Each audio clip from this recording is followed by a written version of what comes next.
Hello বন্ধুগণ, রকমারি আহারে আপনাদের সবাইকে স্বাগত। আজ আমি চলে এসেছি আরও একটি নতুন রেসিপি নিয়ে। আজ আমি বানাবো পাটিসাপটা। কত সহজে পাটিসাপটা বানানো যায় সেইটাই আপনাদের সঙ্গে শেয়ার করব। তাহলে চলুন রেসিপিটি শুরু করা যাক।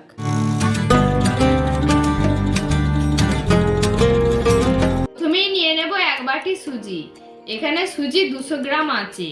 এর মধ্যে আমি দিয়ে দেব 2 চামচ চিনি।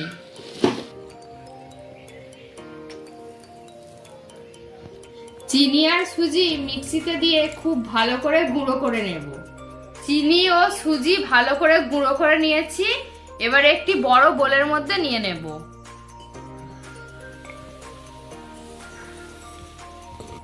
দিয়ে দেব 4 চামচ ময়দা।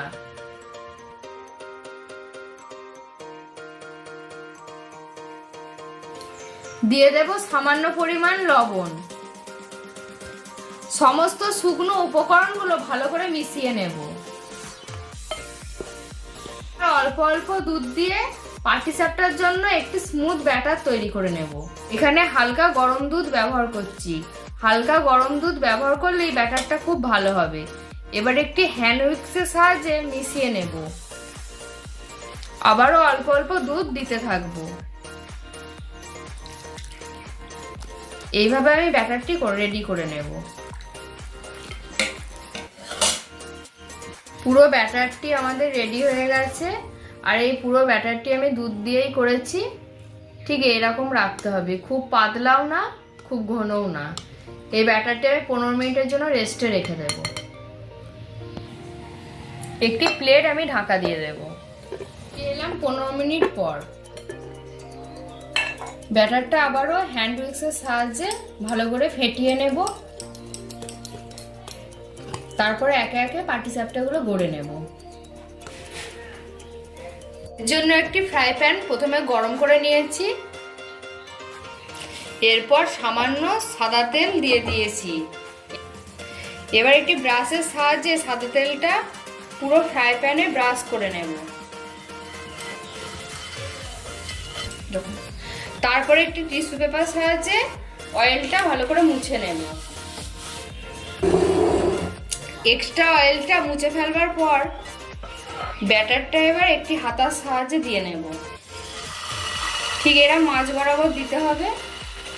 আর হাতার পিছনের সাহায্যে এইভাবে স্প্রেড করে দিতে হবে।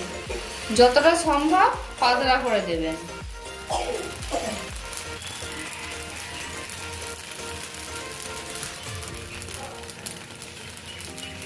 থেকে 40 সেকেন্ড রাখবার পর ওপরটা অনেকটা ড্রাই হয়ে এসেছে। এবার আমি পাটিসাপটার পুরটা দিয়ে দেব।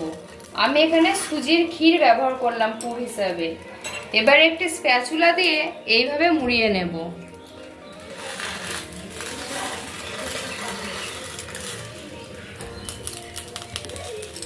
একটি হাত দেব আর এইরকমভাবে স্প্যাচুলাটা দিয়ে এইভাবে মুড়িয়ে নেব। এই কাজটা খুব সাবধানে করতে হবে। এইভাবে আরো একটি গড়ে আপনাদের দেখিয়ে দিচ্ছি।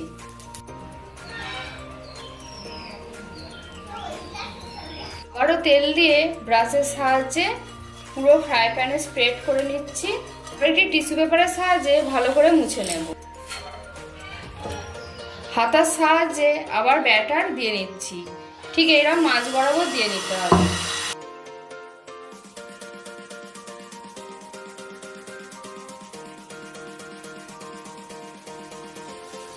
পাটিসাপটা ভাজবার কাজটি প্রথম থেকে শেষ পর্যন্ত পুরোপুরি লো ফ্লেমেই করতে হবে।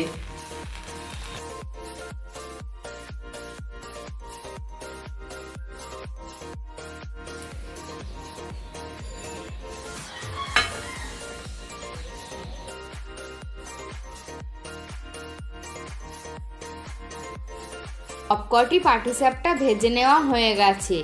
আর হ্যাঁ, আমি পাটিসাপটার পুর হিসেবে যে সুজির ক্ষীর ব্যবহার করেছি এটা আমার বাড়িতে বানানো।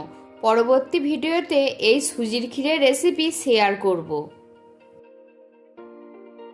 তাহলে বন্ধুগণ, দেখলেন তো কত সহজ পদ্ধতিতে পাটিসাপটা বানিয়ে দেখালাম। আপনারাও বাড়িতে বানান এবং সবাইকে খাইয়ে মন জয় করে নিন।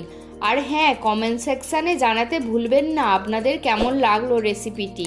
আমার চ্যানেলে নতুন বন্ধু হলে অতি অবশ্যই সাবস্ক্রাইব করবেন আর বন্ধুদের মধ্যে অনেক অনেক শেয়ার করবেন। ধন্যবাদ।